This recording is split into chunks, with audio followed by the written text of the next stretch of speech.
Hey everyone, thanks for tuning in. If you're new here, consider subscribing. It really helps keep these stories coming.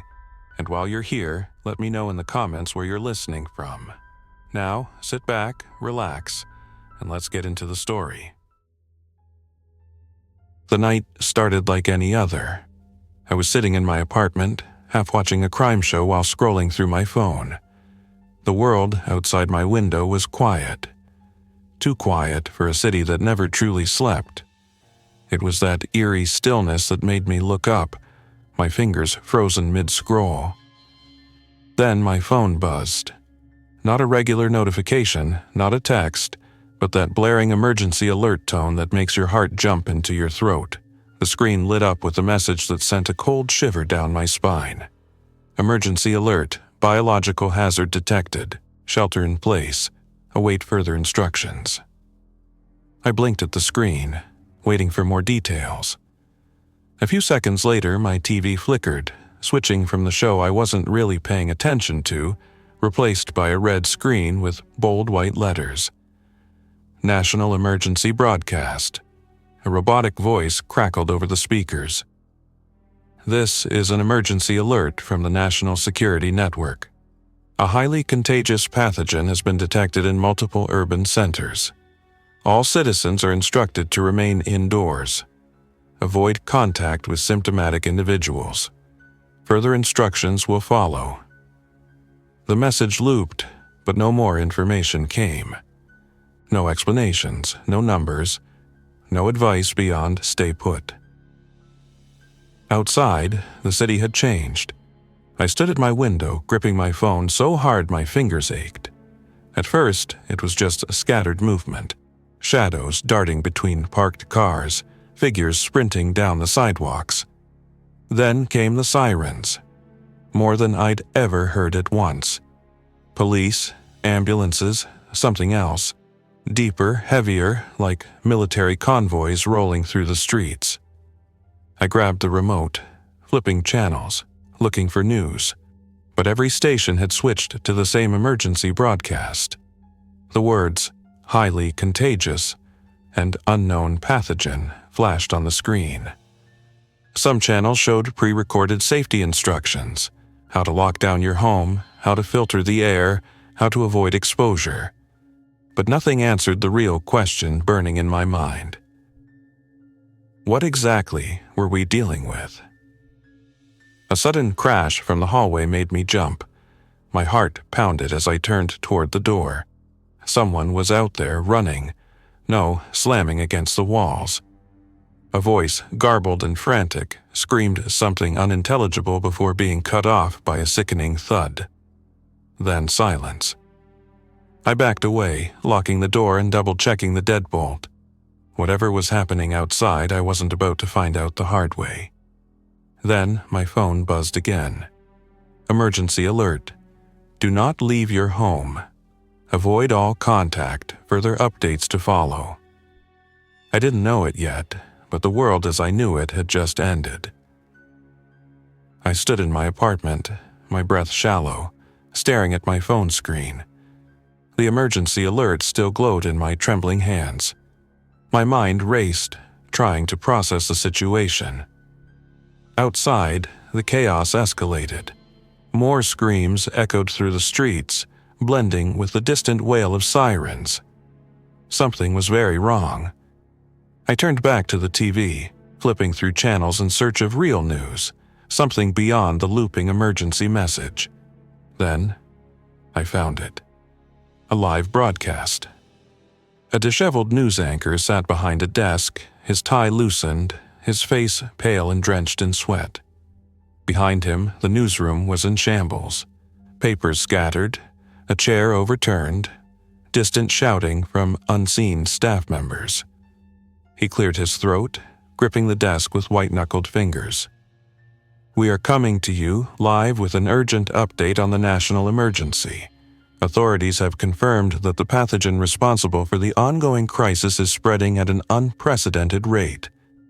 Officials are urging all citizens to remain indoors and avoid any direct contact with individuals displaying erratic or aggressive behavior. A pause. The anchor swallowed hard, his eyes darting off screen as if waiting for further instructions. Reports indicate that affected individuals exhibit signs of extreme hostility, loss of cognitive function, and... He hesitated, glancing at someone behind the camera. And an alarming resistance to pain. Law enforcement is struggling to contain outbreaks in major metropolitan areas. We have unverified footage from multiple sources, but viewer discretion is advised. The screen cut to shaky cell phone footage. My stomach twisted as the first clip played. Blurry, chaotic images of a city street in flames. People ran in every direction, chased by figures that moved wrong. They were fast but staggered, as if their bodies didn't quite obey the laws of motion. The camera spun, catching a closer glimpse of one of the infected. It was a man. Clothes torn, face twisted into something unnatural. His eyes were wide, unblinking, as he lunged at a bystander. The victim barely had time to scream before they went down in a flurry of motion. The footage cut off abruptly. The screen returned to the newsroom, but the anchor was no longer in his seat. A commotion sounded in the background, a muffled yell, a crash, then a deafening silence. The feed cut to static. My hands trembled as I reached for the remote, turning the volume down. This wasn't just another emergency. This was the kind of event that rewrote history, that turned normal life into a nightmare. Then, another noise. Not from the TV, from the hallway outside my apartment. A slow, deliberate scrape against my door. I backed away, heart pounding. My mind screamed at me to stay silent, to stay still, but then, bang! The door shook in its frame. Bang, bang! Something, or someone, was trying to get in. I held my breath. Then, after what felt like an eternity, the noise stopped. I didn't move, not for minutes, maybe longer. My body stayed frozen in place as my brain struggled to catch up. Then my phone buzzed again. Another alert. Emergency alert, shelter in place. Avoid windows and doors. Stay quiet, stay safe.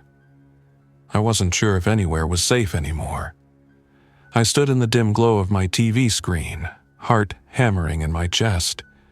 The silence outside my door stretched on, thick and suffocating. I didn't dare move. Minutes passed, maybe an hour. The city outside had become a battlefield of distant screams, shattering glass and the ever-present wail of sirens. I forced myself to act. First, I checked the locks again, even though I already knew they were secure. Then I grabbed the heaviest furniture I could move, a bookshelf, a table, even my couch, and shoved them against the door. Barricade first, panic later. I turned off all the lights, leaving only the faint blue glow of my TV. The news hadn't come back, just static. I checked my phone. Still no new updates beyond the same repeating emergency message. I needed more information. Carefully, I crept toward the window. My apartment was on the 4th floor, facing a normally busy street. Tonight, the world below looked like something out of a disaster movie. Fires burned in the distance, sending thick columns of smoke into the sky. Abandoned cars clogged the intersections, doors hanging open like their owners had fled in a hurry. Some vehicles were crashed, metal twisted from impact, but the worst part, the people. Some ran, others stumbled, and then there were the ones standing eerily still as if waiting for something. I focused on one figure, a woman standing in the middle of the street, head tilted at an unnatural angle. Her arms hung limply at her sides, fingers twitching. She didn't move like the others. Then, slowly, she turned her head, directly toward my window. My stomach dropped. I yanked the curtain shut, stepping back as my pulse pounded in my ears. There was no way she had seen me, right? Not from this distance. A new sound rose from the street. A deep, guttural howl, unlike anything human. More voices joined in, a chilling chorus that sent ice down my spine. Then bang! I nearly screamed. Not from outside, from inside. A noise from the hallway. Something had entered my building. I heard heavy, uneven footsteps, several sets, dragging across the floor outside my apartment. A low, wet gurgle followed, then a sudden, sharp thump like someone had collapsed. I backed away from the door, barely breathing. The emergency broadcast had said to stay quiet, to stay still. I pressed myself against the wall, praying that whatever was out there would just leave. Then scrape. A long, deliberate drag of something against my door. I clenched my fists, forcing myself not to react. Seconds passed, then minutes, and then silence. I stayed where I was, shaking, waiting for another sound. None came. I wasn't sure if it was over, or if it was just beginning. I don't know how long I stood there, pressed against the wall, ears straining for any sign of movement outside my door.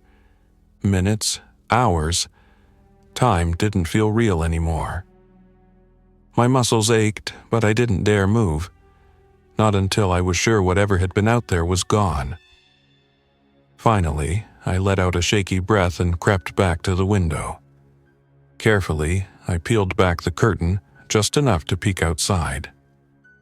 The street looked worse than before. Fires burned unchecked. Shapes moved in the darkness, some fast, some slow, none of them normal. A new emergency alert popped up on my phone. Emergency alert, power outages reported. Essential services compromised, avoid contact, avoid travel, stay safe. Power outages. That meant hospitals, police, emergency responders, everything people relied on, were failing. I was on my own. The thought made my stomach turn. I needed to think. What was my plan? Just stay locked in here and hope for the best. It felt like waiting to starve. I needed supplies. I moved to my kitchen, yanking open cabinets. A half-empty box of cereal. 3 cans of soup, a few bottles of water.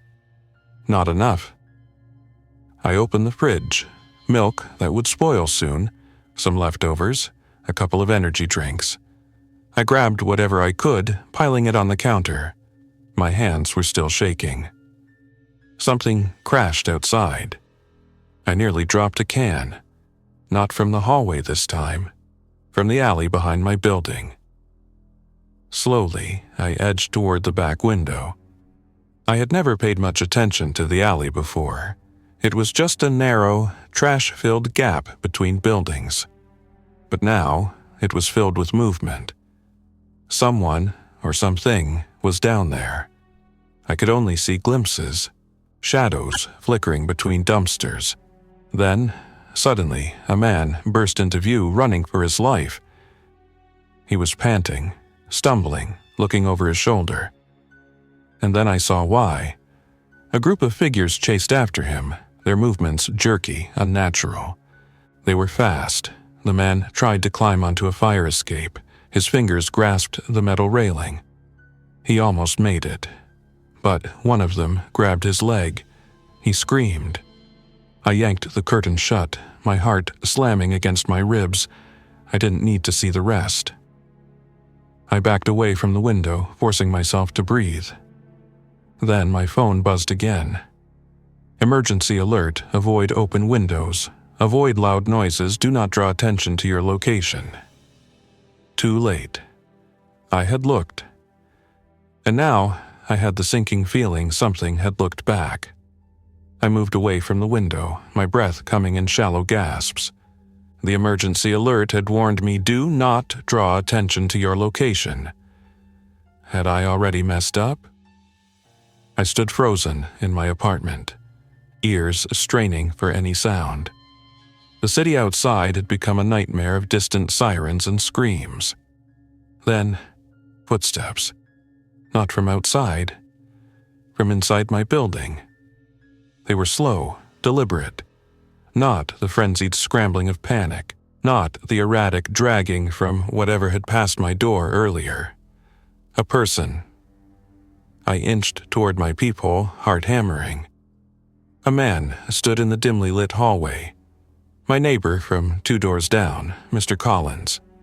He was in his late 50s, always friendly, always quick with a joke in the elevator. But something was wrong. His clothes were torn. His hands were streaked with something dark. He swayed slightly, like he was struggling to stay upright. I almost opened the door, almost called out to him. Then he lifted his head. His eyes were empty. Not just vacant, gone, clouded over like old glass. His mouth moved, jaw working like he was trying to chew on nothing. My stomach turned to ice. He took a step forward. His body moved like a puppet with its strings cut, limp, unnatural, but still advancing. Then he stopped. His head twitched. He was listening. For me. I clamped a hand over my mouth, holding my breath. Seconds stretched into eternity. Then, slowly, he turned away. I watched through the peephole as he staggered further down the hallway, disappearing into the darkness. I stayed frozen. Do not move, do not breathe, do not exist. Then, another sound. A door opening. Not mine. Someone else had let him in. A woman's voice. "Mr. Collins, are you okay?" I nearly shouted for her to run. But it was too late. A wet, sickening thud, a single, strangled scream. Then, silence. I backed away from my door, my body shaking. I'd never felt more trapped in my life. Then my phone buzzed again. Emergency alert. Infected individuals are highly aggressive. Do not engage. Shelter in place. Stay silent. I had learned that lesson firsthand. And I prayed I wouldn't be next. I didn't sleep. How could I? The hallway outside my door was silent now, but my mind kept replaying what I had just heard. The neighbor. The woman. The sound of something horrible happening just beyond my walls. I sat on the floor, knees pulled to my chest, gripping my phone like a lifeline. The emergency alerts had stopped. No updates, no guidance. Just that last ominous warning. Do not engage. Shelter in place. Stay silent. I obeyed. I barely even breathed. Hours passed, maybe longer. Then, the power went out. The TV cut to black. The fridge hummed one last time before dying. The streetlights outside flickered and vanished, plunging the world into a new level of darkness. I wasn't just alone. I was blind. My phone was the only light left, but the battery was already low. I switched it to low power mode, heart hammering in my chest. Then, I heard something new. Bang! The sound came from below. I crawled to my window, peeking outside again. The street was worse than before. Smoke drifted between buildings. Shapes moved in the shadows, barely visible without the streetlights. But the noise hadn't come from out there. It had come from inside the building. I listened, muscles locked in terror. At first, I only heard distant shuffling, but then a scream. Someone was still alive in here. More shouts followed, desperate voices calling for help. Then came the crashes, the sound of doors being forced open. The infected were inside. I scrambled to my feet, my mind racing. Stay put or run. The emergency alerts had told me to stay inside, but if the infected were already here, this place wasn't safe anymore. A new sound sent chills down my spine. Footsteps. Running. Someone sprinting up the stairs, fast, panicked, then pounding on doors. Desperate knocks. "Help me. Please, somebody." The voice was right outside my door now. "They're coming. Please, let me in." I squeezed my eyes shut. My hand hovered over the doorknob. Then, another sound. a deep, guttural snarl. The man outside let out a final horrible scream. Then silence. I backed away from the door, heart hammering in my chest. This building was a death trap, and I had to get out. The building had fallen. I could still hear them, moving, searching. Some were slow, dragging their feet across the floor. Others were fast darting through the hallways like hunting dogs sniffing for prey. I wasn't safe here anymore. I needed to get out. But how? The front entrance was a death trap. The windows? A 4-story drop. I needed another way. I moved as quietly as possible, heart pounding. My apartment had a fire escape, but only through the window in my bedroom. And to get there, I had to pass by the hallway door. The same door where they were. I forced my shaking body forward, one step at a time. Every movement felt too loud. Even my breathing sounded like a scream. I reached the door. Stopped. Listened. Silence. For the first time in hours, there was nothing. No footsteps, no shuffling, no scratching. Maybe they were gone. I reached for the doorknob. Then a thump. I froze. Something heavy had just hit the other side of the door. A groan followed. A slow, unnatural exhale. It was right there. I held my breath. If I moved, if I even existed too hard, it would know. The handle twitched. I nearly screamed. I backed away, forcing myself to move slow, controlled. I couldn't risk it. The fire escape was my only way out now. I turned, stepping into my bedroom. My hands fumbled for the window lock, fingers slick with sweat. The lock clicked. I paused, listening again. Still no movement, no voices. Maybe I could do this. I pushed the window open and peeked outside. The fire escape was still there, a rusted metal staircase leading down into the alley. It looked stable enough. I climbed through, gripping the railing. The air outside was thick with smoke, the scent of something burning in the distance. Then a scream. Close, below me. I looked down. A person was on the fire escape 3 floors down. A woman. She was climbing up, eyes wild, something chasing her from below. I could only see glimpses of it. Gray skin, twisting limbs, fast. She was almost to my level, her eyes locked onto mine. "Help me," she begged. I hesitated. Then, the thing behind her lunged. Her scream cut short as it grabbed her leg, yanking her down. She fell. They swarmed her. I turned away, forcing myself not to watch. Tears burned in my eyes, but I kept moving 1 floor down, then another. My hands were slippery with sweat, my legs shaking with each step. I was almost there. Then a noise from above. I glanced up. Something else was climbing down. And it had seen me. I jumped. I didn't think, I just jumped. The last section of the fire escape was supposed to have a ladder, but it had rusted away years ago. That meant a drop, maybe 10 feet. Not great, but better than staying up there. I hit the ground hard, pain jolting up my legs, but I couldn't stop. The thing above me, it was still coming, scrambling down the metal railings like a spider. I bolted. The alley was littered with garbage, overturned dumpsters, a few abandoned bags that might have belonged to people who hadn't made it out. I didn't stop to think about it. I sprinted toward the street, nearly slipping on something wet. The city had become a war zone. Cars were smashed together, streetlight flickered weakly, and figures moved in the shadows. I ducked behind a burned-out car, heart hammering. My chest ached, my legs screamed, but I couldn't rest. Then, I heard something new, a voice. "Hey, over here!" I turned.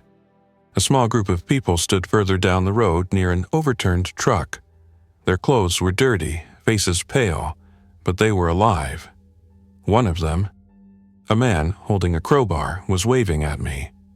"Move, before they see you!" I hesitated for only a second. Then I ran.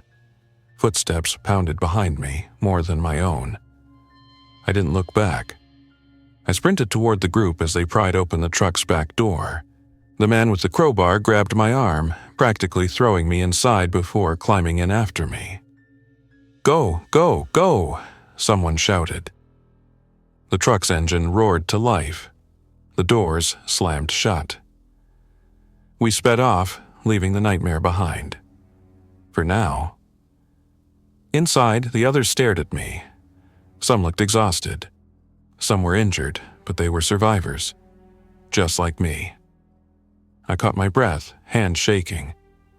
"You're lucky," the man with the crowbar said. I wasn't sure luck had anything to do with it. I checked my phone, almost afraid to look. A new emergency alert had appeared. "Emergency alert. Containment failed. Find shelter. Trust no one." I swallowed hard. This wasn't over. Not even close. Thanks for listening.